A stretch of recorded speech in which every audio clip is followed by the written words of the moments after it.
Okay, so let's just talk a little bit about, how do I keep doing this, vestibular apparatus. Okay, let's.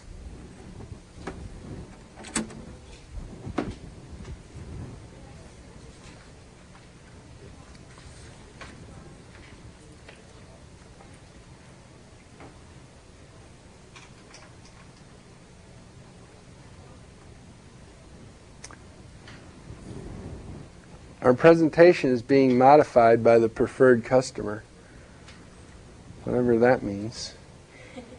Just hit OK. All it's I know.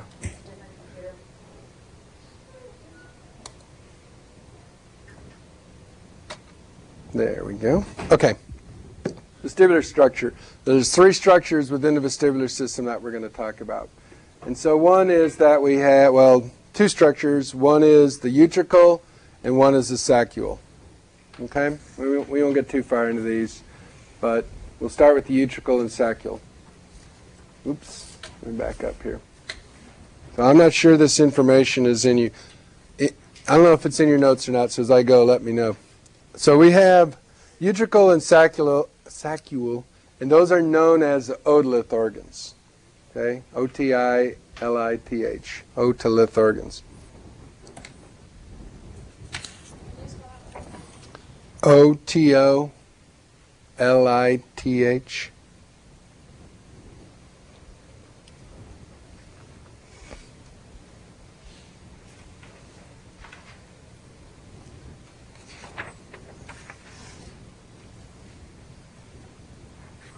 Okay, a second.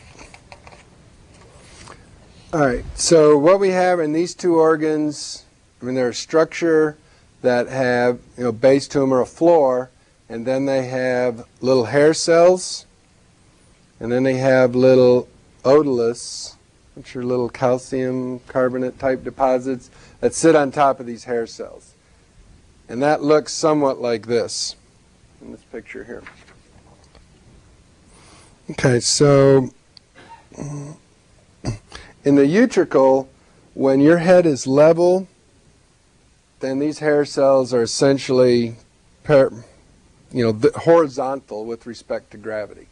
Okay, so when my head's level, in the utricle, these hair cells look like this. Okay, the top picture.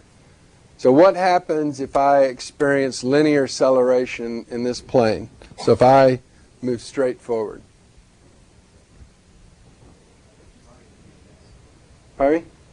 They probably get moved back by Right. momentum. So just through the physics of this, so what I'm trying to represent here is we have a little base that in this case represents our utricle.